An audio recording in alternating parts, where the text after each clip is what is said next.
Hello दोस्तों, welcome to PSC classes. हम क्या देख रहे थे? हम इतिहास देख रहे थे, मध्य प्रदेश का इतिहास देख रहे थे। ठीक है, जिसने मेरा पहला लेक्चर देखा हुआ उसको पता होगा कि हम इतिहास में हमने कल के वीडियो में क्या क्या पढ़ा। हमने मध्य प्रदेश के इतिहास को समझने के लिए एक रूपरेखा तैयार कर ली थी, जिसमें हमने मध्य प्रदेश को 3 भागों में बांटा था। ठीक है, पूरा प्राचीन काल, मध्यकाल और आधुनिक काल। हम पढ़ रहे थे क्या? प्राचीन काल। और प्राचीन काल में क्या पढ़ रहे थे? हम पढ़ रहे थे प्राचीन काल में पाषाण काल। ठीक है, ये बात आपको क्लियर हुई। और हम पाषाण काल में पढ़ रहे थे पूरा पाषाण काल। ओके, और पूरा पाषाण काल के हम विशेषता देख रहे थे। हमने उसमें क्या क्या देखा था? तो हमने उसके प्रमुख स्थान देखे थे जहाँ से हमें क्या पाषाणकालीन औजारों की प्राप्ति हुई, जिसमें हमने क्या देखा था? नर्मदा के किनारे कुल्हाड़ियाँ प्राप्त हुई। ठीक है, और हमने क्या देखा था? हमने देखा था सीहोर जिले से सीहोर का हथनोरा जो स्थान है वहाँ से मानव के साक्ष्य प्राप्त हुए। ठीक है, उसके खोजकर्ता हमने देखे थे। और ऐसे कुछ फैक्ट हमारे बच गए थे जो हम क्या वो आज कवर कर लेंगे। ओके, तो आप वीडियो को देखते जाइए और नोट भी करते जाइए। जो भी स्टूडेंट क्या है वीडियो को देख रहा है और नोट कर रहा है, तो उसके लिए क्या ये बहुत ही हेल्पफुल ये चीज़ें साबित होने वाली है, क्योंकि आगे वाले एग्जाम में क्या आपको ये सारा कंटेंट बार बार वीडियो को देखना है, परेशान होना है, ये सारी चीज़ें आपको नहीं देखनी पड़ेगी। आपके पास नोट्स रहेंगे तो क्या आप उसको एक बार रीड कर लेंगे। तो हम क्या पूरा पाषाण काल देख रहे थे, और पूरा पाषाण काल के जो भी कुछ तथ्य बचे जो भी एग्जाम में पूछ सकते हैं वो तथ्य हम क्या आज नोट कर लेते हैं। ओके, तो हम सबसे पहले इसमें नोट करते हैं। एक स्थान है महादेव पिपरिया। ठीक है, कौन सा स्थान है? महादेव पिपरिया। यहाँ से पूरा पाषाण काल में क्या कुछ औजार प्राप्त हुए। और कितने औजार प्राप्त हुए? तो यहाँ पर लगभग 860 औजार। कितने? 860 औजार क्या है यहाँ से प्राप्त हुए। कहाँ से? महादेव पिपरिया से। और हम देखें तो इनकी खोज किसने की? तो इनकी खोज या खोजकर्ता हम देखें तो इसके खोजकर्ता सुपेकर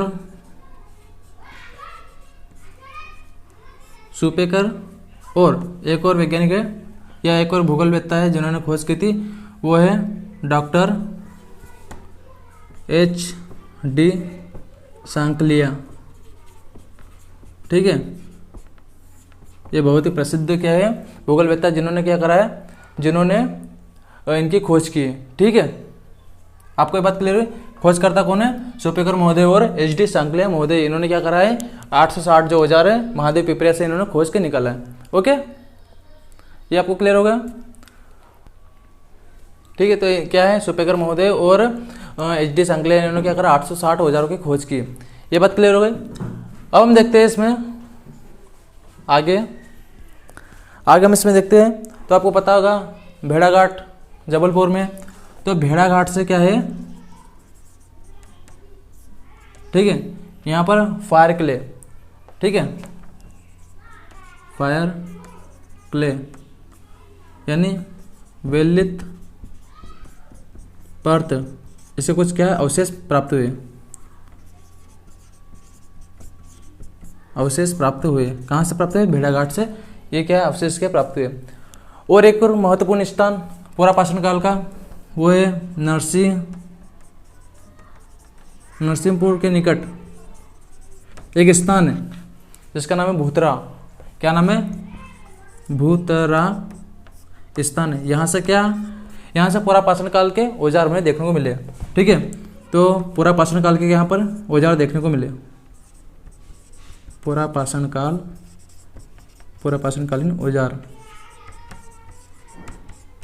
ठीक है, तो ये हमें इसकी प्रमुख विशेषता हमें देखी। पूरा पाषाणकालीन की विशेषता ये यहाँ पर जो भी इस काल में जो भी स्थान थे और वहाँ से कौन कौन सी वस्तुएं हमें प्राप्त हुई और किन किन लोगों ने वहाँ की वस्तुओं को खोज निकाला। ठीक है, यानी ये चीज़ें हमें क्या समझ में आई? यहाँ से क्वेश्चन जो बन सकते वो हमने देख लिए। ओके, तो हमारे ये पूरा पाषाण काल कंप्लीट होता है। अब हम पढ़ेंगे आगे, हम पढ़ेंगे मध्य पाषाण काल। ठीक है, तो आप ये नोट कर लीजिए, मैं इसको रफ कर देता हूँ। ठीक है, हमारा पूरा पाषाण काल कंप्लीट होता है। अब हम क्या पढ़ेंगे? मध्य पाषाण काल।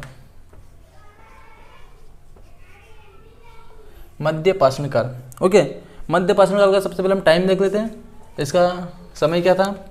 तो इसका समय हमें 50,000 से लेकर तो कहाँ तक 10,000,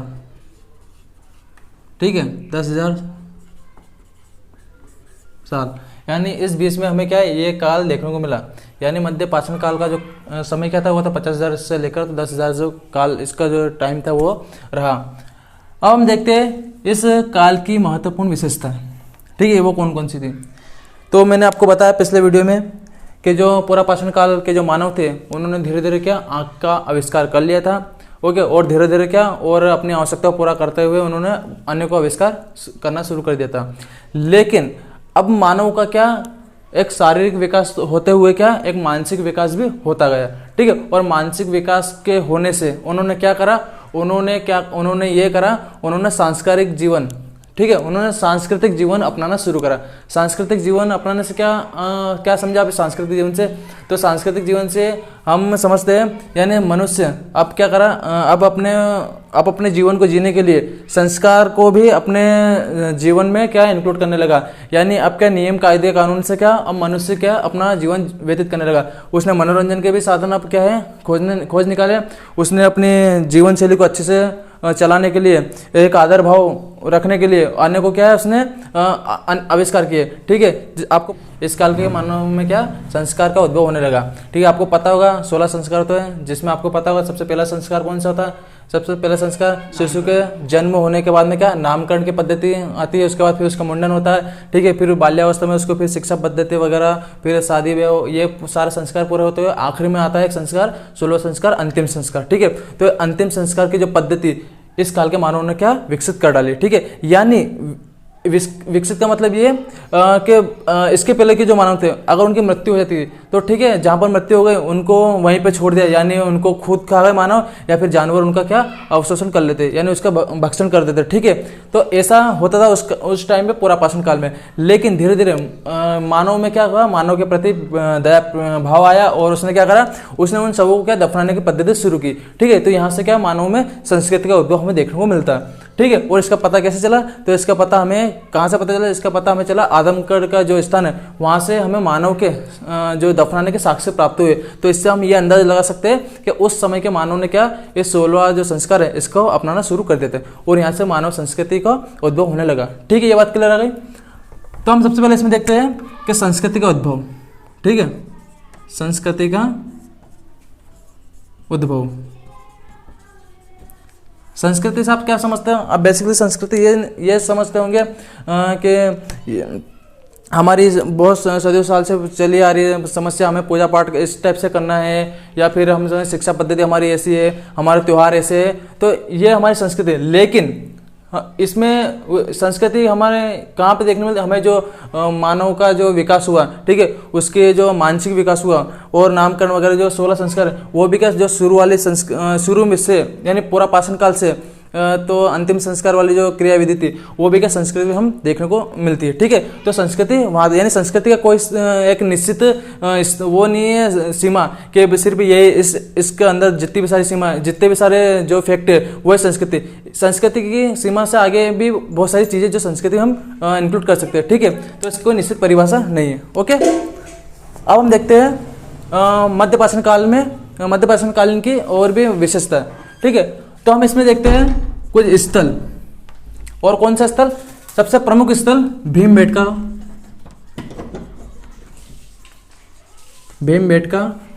ठीक है, भीमबेटका सेलासरी,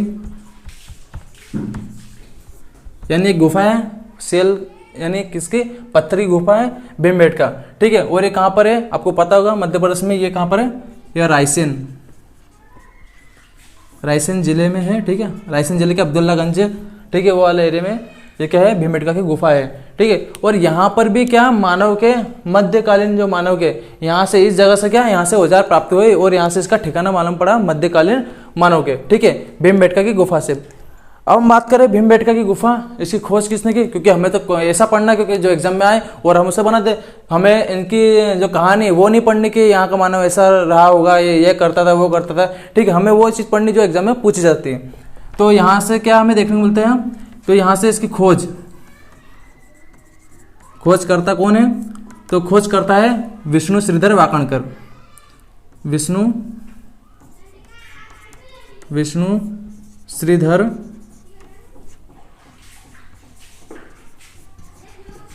वाकणकर, ठीक है। ये महोदय इन्होंने क्या करी, भीमबेटका की खोज की। और खोज कब की, तो ये क्वेश्चन, ये जो सन है ये आप वेरी IMP से लगा सकते हैं, क्योंकि बहुत सी एग्जामों में ये पूछा गया है कि भीमबेटका की खोज कब की।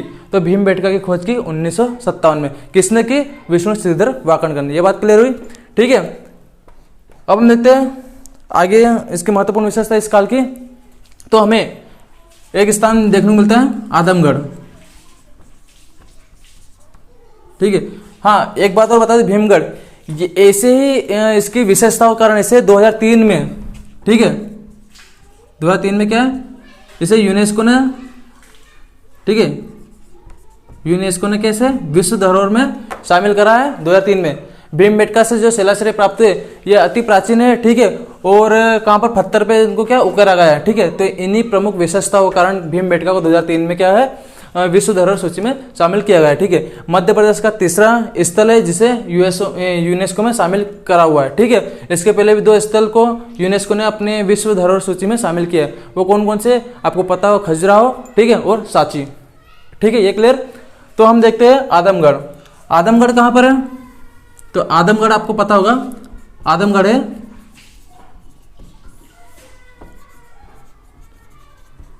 आदमगढ़ है होशंगाबाद में। कहाँ पर है, होशंगाबाद में। कहाँ पर है, होशंगाबाद में। हम इसकी विशेषता देखते हैं, यानी आदमगढ़ शैलाश्रय, यहाँ पर भी क्या है, एक शैलाश्रय है। शैलाश्रय यानी गुफा, पत्थर की गुफा, पत्थर का जो गुफा है उसको क्या है, शैलाश्रय। तो आदमगढ़ नामक जो गुफा है, यहाँ से हमें क्या प्राप्त हुआ, तो यहाँ से हमें बहुत सारी चीजें प्राप्त हुई है, ठीक है।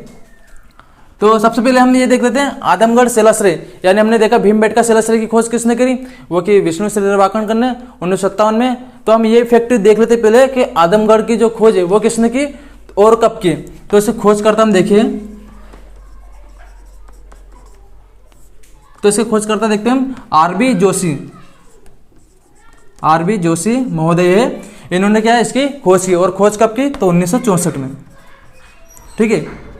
ये विशेषता इसकी, आदमगढ़ शैलाश्रय की खोज किसने की, तो आरबी जोशी ने की। और कब की, 1964 में, ठीक है। ये बात क्लियर हो गई। अब हम देखते हैं आदमगढ़ की विशेषताएं, ठीक है। आदमगढ़ की विशेषताएं, तो आदमगढ़ से क्या हमें प्राप्त हुआ, तो आदमगढ़ स्थान से हमें मानव के साक्ष्य प्राप्त हुए, ठीक है। मानव के दफनाने के साक्ष्य, यानी मानव, इस काल के मानव क्या इस स्थान पर दफनाया गया था, ठीक है। तो हमें क्या प्राप्त हुआ, मानव। और एक महत्वपूर्ण बात, मानव के साथ साथ कुत्ते के शव को भी यहाँ पर क्या दफनाया गया है, यानी मानव के शव के साथ में हमें क्या क्या मिला, कुत्ते का शव भी यहाँ पर मिला, ठीक है। तो मानव और कुत्ता, यानी मानव और कुत्ते का जो शव है, ठीक है, मानव और कुत्ते का जो शव है यहाँ पर क्या दफनाया, और इसके में क्या साक्ष्य प्राप्त हुए, ठीक है। क्या प्राप्त हुए, यहाँ पर इसके साक्ष्य प्राप्त हुए। ये बात क्लियर। अब आप सोचिए, मानव के साथ में कुत्ते को दफनाया, यानी क्या बात समझे, यानी हम यहाँ से ये समझे कि मानव ने सबसे पहले कुत्ते को क्या अपना पालतू बनाया, ठीक है। क्या बात समझे कि मानव ने सबसे पहले किस जानवर को अपना पालतू पशु बनाया, तो वो बनाया कुत्ते को, ठीक है। तो मानव यानी किसी का नाम नहीं है, मानव यानी इंसान, ठीक है। आदि मानव काल के बाद में जो मानव आए, मध्य प्राचीन काल के मानव, यानी उस टाइम के जो मनुष्य थे, उन्होंने सबसे पहले किस जानवर को अपना प्रिय पशु बनाया, यानी किस जानवर को पालना शुरू करा, तो वो है कुत्ता। तो मानव ने सबसे पहले कुत्ते को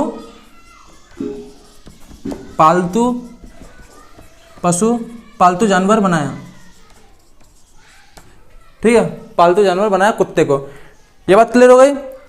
अब हम और आगे समझे, तो आदमगढ़ जो स्थान है, यहाँ से हमें क्या साक्ष्य प्राप्त होता है, तो यहाँ से हमें ये साक्ष्य प्राप्त होता है कि मानव ने जानवरों को क्या अपना जानवरों को पालना शुरू कर दिया, और जानवरों को पालते पालते क्या कृषि भी करना शुरू कर दिया, ठीक है। तो यहाँ से हमें क्या प्राप्त हुआ, तो यहाँ पर हमें कृषि के साक्ष्य भी प्राप्त हुए, ठीक है, कृषि के साक्ष्य। यानी मानव क्या करने लगा, धीरे धीरे कृषि की ओर अग्रसर होने लगा, जानवरों की मदद से क्या कृषि करने लगा, ठीक है। तो हमें क्या मिला, कृषि के साक्ष्य प्राप्त हो गए, ठीक है। कृषि के साथ में क्या, पशुपालन, अब भैया कृषि कर रहा, तो कृषि किसकी मदद से करेगा? पशु की मदद से करेगा, क्योंकि वो जमाना था वहाँ पर ट्रैक्टर वगैरह ऐसी कोई जो इलेक्ट्रॉनिक चीज़ है इनका तो कोई आविष्कार हुआ नहीं था। तो क्या मनुष्य पशु का ही उपयोग करता था, पशुपालन के साथ में क्या कृषि भी करने लग गया था। ठीक है, ये बात क्लियर होगा आपको? आप ये रफ कर रहा हूँ मैं, थोड़ा सा ऊपर लिख देता हूँ। ठीक है, ये नोट कर लीजिए आप।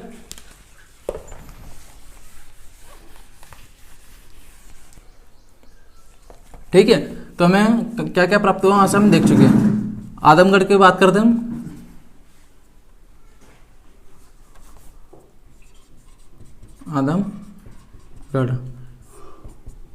आदमगढ़ को हम देखें तो यहाँ पर हमें कितने लगभग 25,000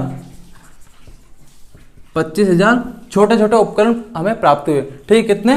25,000 छोटे छोटे उपकरण प्राप्त हुए। ठीक है, यानी लघु उपकरण। ठीक, तो आदमगढ़ की हम प्रमुख विशेषताएं देख चुके हैं कि आदमगढ़ से हमें क्या क्या प्राप्त हुआ। अब हम देखें इस काल का यानी मध्य पाषाण काल के जो कुछ उपकरण है वो हमें एक स्थान हमें और देखने को मिलता है। इस समय का एक स्थान वो है धार जो जिला है, यहाँ से हमें एक गुफा देखने को मिलती, बाघ की गुफा। ठीक है, किसकी गुफा? बाघ। तो इस बाघ की गुफा से भी हमें क्या, हमें मध्य पाषाण कालीन उपकरण देखने को मिलते हैं, उपकरण मिले। ठीक है, क्वेश्चन आ सकता है कि धार जिले की जो गुफा, बाघ की गुफा, यहाँ से किस पाषाण काल के यानी किस काल के औजार या उपकरण हमें देखने को मिले? तो हमें मध्य पाषाणकालीन औजार हमें देखने को मिले। ठीक है, ये बात क्लियर हो गई। तो हमारा मध्य पाषाण काल है ये लगभग कंप्लीट होता है। जितने भी क्वेश्चन बनने की संभावना वो हम सारी देख चुके हैं। अब हम पढ़ेंगे इसके बाद मध्य पाषाण काल के बाद में नवपाषाण काल। ठीक है, यानी इस काल में मानव क्या है और विकसित होता गया और नए नए आविष्कार उसने कर दिए। ठीक है, तो हम देखते हैं नवपाषाण काल। ठीक है, अब हम क्या देखेंगे? अब हम देखेंगे नवपाषाण काल। नवपाषाण काल का हम समय देख लेते हैं। हमने मध्य पाषाण काल का समय देखा था 50 से 10,000 वर्ष पूर्व। अब हम देखेंगे 10,000 से 5,000 ऐसा पूर्व। यानी हम धीरे धीरे कहाँ पर, धीरे धीरे हम ताम्र पाषाण कालीन सभ्यता की ओर अग्रसर हो रहे हैं और इसके बाद आपको पता है हड़प्पा सभ्यता आ जाएगी। ठीक है, तो हम एक पूरे सीक्वेंस में चल रहे हैं, क्रमबद्ध तरीके से हम इतिहास को समझ रहे हैं, क्योंकि इतिहास का मतलब ये है कि क्रमबद्ध तरीके से जानना हर चीज़ को इतिहास कहलाता है। ओके, तो हम क्या नवपाषाण काल की जो प्रमुख घटना है ये देखेंगे। और इसमें अब मानव क्या अति विकसित हो गया। अति विकसित का मतलब यानी उसने अब बहुत सारी चीज़ों की क्या खोज कर ली। ठीक है, अपना काम को आसान करने के लिए उसने बहुत सारी चीज़ों का आविष्कार कर लिया। ठीक है, मनुष्य क्या आवागमन के लिए या फिर अधिक माल को ढोने के लिए अब क्या करने लगा, अब वाहनों का उपयोग करने लगा। और वाहनों में क्या गाड़ी बनाना शुरू कर दिया। गाड़ी के लिए उसने गाड़ी बनाने के लिए पहिए का आविष्कार करा। ठीक है, किसका? पहिए का आविष्कार करा। और पहिए का आविष्कार के बाद में उसने जो जानवर है यानी भैंस वगैरह, गाय वगैरह, इनका क्या, बैल का, इनका क्या वाहनों में उपयोग करने लगा। ठीक है, तो भैंसा गाड़ी, बैलगाड़ी आपने नाम सुना होगा, ये मनुष्य ने क्या अब इनका उपयोग करने लगा। सबसे मेन बात कि यहाँ पर क्या पहिए का आविष्कार हुआ। ठीक है, इससे क्या बहुत जो परिवहन का साधन बहुत ही सरल हो गया। ठीक है, तो सबसे पहले हम क्या सबसे पहले हम देखें पहिए का आविष्कार। पहिए का आविष्कार करने से क्या मनुष्य दूर दूर तक जाने लगा। ठीक है, और इनका विस्तार फैलता गया और धीरे धीरे क्या इनकी सभ्यता बढ़ती गई। ठीक है, पहिए का आविष्कार हमने देख लिया। अब हम देखते हैं कुछ स्थान ऐसे जहाँ से इस काल की जो वस्तु है, उपकरण है, वो हमें प्राप्त हुई। तो हम देखते हैं सबसे पहले इसमें भोपाल।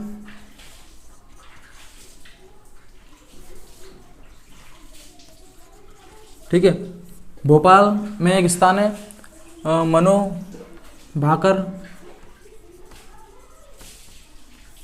नेवरी, श्यामला,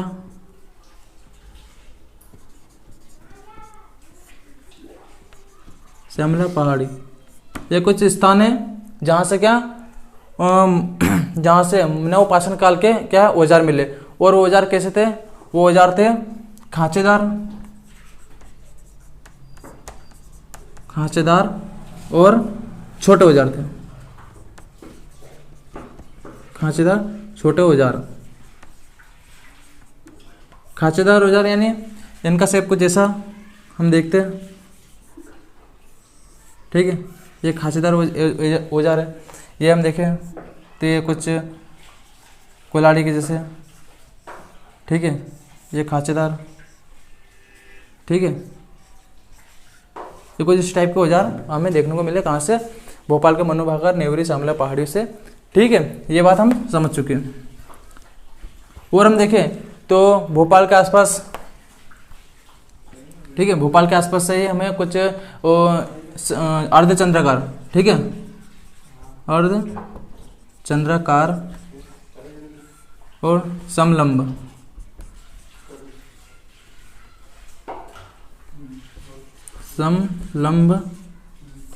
अर्धचंद्राकार समलंब क्या आकार के औजार मिले।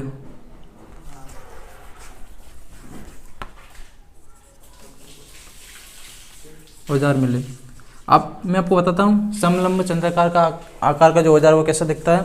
तो आपने मैथ से पढ़ा होगा, मैथ में ये समलंब जो डायग्राम ये बनाया होगा, तो ये हो गया, क्या हो गया, समलंब। अर्धचंद्राकार की बात कर रहे हैं तो अर्धचंद्राकार, ये अर्धचंद्राकार, ठीक है। तो इस टाइप के क्या औजार यहाँ पर देखने को मिले, ये नहीं औजार, इस टाइप के औजार, ठीक है, अर्धचंद्राकार के औजार हमें देखने को मिले। तो इस टाइप के औजार हमें यहाँ से क्या प्राप्त हुई, कहाँ से, भोपाल के आसपास, ठीक है, ये बात क्लियर। अब हम बात करें यहाँ से और क्या क्या प्राप्त हुआ, ठीक है, जो यहाँ पर हमें देखने को मिलता है। तो एक स्थान है भेड़ाघाट, जबलपुर का है भेड़ाघाट, जबलपुर स्थान में क्या पड़ता है, भेड़ाघाट। एक और है तिगवा घाट, और एक है लमेटा घाट। यानी यहाँ से क्वेश्चन बन सकते हैं आपका, भेड़ाघाट कहाँ पर है, जबलपुर में, लमेटा घाट, तिगवा घाट कहाँ पर है, जबलपुर में, ठीक है। तो यहाँ से जो ये घाट है, और ये घाट किस नदी के किनारे, तो ये तमाम घाट नर्मदा नदी के किनारे है। और यहाँ से हमें क्या मिलता है, तो यहाँ से मानव की बस्ती, यानी बस्ती का मतलब मानव क्या है, एक मोहल्ले के रूप में रहा करता था, ठीक है। यानी मनुष्य को रहने के लिए क्या है, एक अलग बस्ती उन्होंने बना ली थी, ठीक है, ये बात हमें क्लियर होती है। यानी मनुष्य क्या अब सुनियोजित रूप से क्या यहाँ पर बस्ती बनाकर रहने लगा। यानी ऐसा नहीं कि अलग अलग अपने अपने हिसाब से क्या है, मानव उस समय का मानव क्या है, रहने और अपना रहन बसरा कर रहा था। इस नवपाषाण काल में मानव क्या करने लगा, बस्ती के रूप में एक साथ मिलकर रहने लगा, ठीक है। तो इसकी क्या प्रमुख विशेषता देख चुके हैं। तो नवपाषाण काल हमारा कंप्लीट होता है, ओके। अब हम देखते हैं ताम्रपाषाण काल, ठीक है।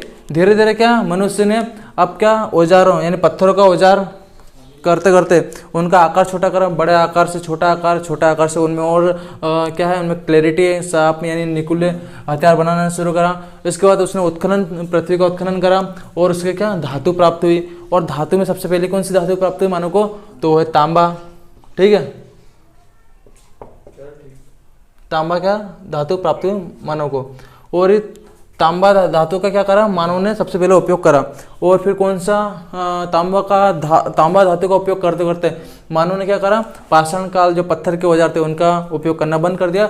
और तांबा का उपयोग इतना चरमोत्कर्ष पर पहुंच गया कि इस काल के बाद जो काल आएगा वो ताम्रपाषाण काल का नाम ले लेगा, ठीक है। यानी तांबा का काल, ठीक है, ताम्र काल यानी तांबे के औजारों का काल, आप यूं कह सकते हैं। तांबे की धातु का काल ताम्रकाल, ठीक है, ये बात क्लियर हुई। अब हम देखते हैं ताम्रकाल, आप ये नोट कर लीजिए।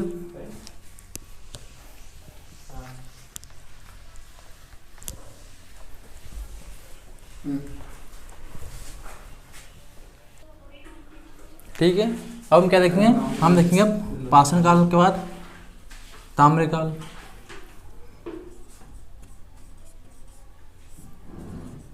ताम्रकालीन स्थल, यहाँ से एक दो क्वेश्चन हमें देखने को मिल सकते हैं। ठीक है, तो हम देखते हैं ताम्र पाषाण कालीन के जो प्रमुख स्थल जो एग्जामों में क्या बहुत बार पूछे भी जा चुके हैं और पूछने की संभावना भी बनती है। तो हम सबसे पहले देखते हैं ताम्र पाषाण काल का जो प्रमुख स्थल वो है कायथा। महत्वपूर्ण स्थल है कौन सा, कायथा। ठीक है, कायथा महत्वपूर्ण स्थल है, ताम्र पाषाण कालीन स्थल है। और ये किस जिले में आता है, तो ये हमें देखने को मिलता है उज्जैन जिले में। ठीक है, उज्जैन जिले में हमें देखने को मिलता है। ये क्वेश्चन आ सकता है, क्वेश्चन आता है कभी कभी, एरन जो स्थल है ये किस जिले में आता है, डांग वाला जिला ये किस स्थान, डांग वाला जो स्थल है किस जिले में आता है, और हम बात करें कायथा ये किस स्थान पर किस जिले में आता है। तो ऐसे क्वेश्चन क्या पूछ सकते हैं। तो हम देखते हैं कायथा सबसे पहला क्वेश्चन बन सकता है, उज्जैन में आता है। ठीक है, ये हमारा क्लियर हो गया। अब देखते हैं जो कायथा ताम्र पाषाण कालीन का जो स्थल है इसकी खोज किसने की और खोज कब की। तो खोज करता इसमें देखते हैं, खोज करता देखते हैं विष्णु श्रीधर वाकणकर।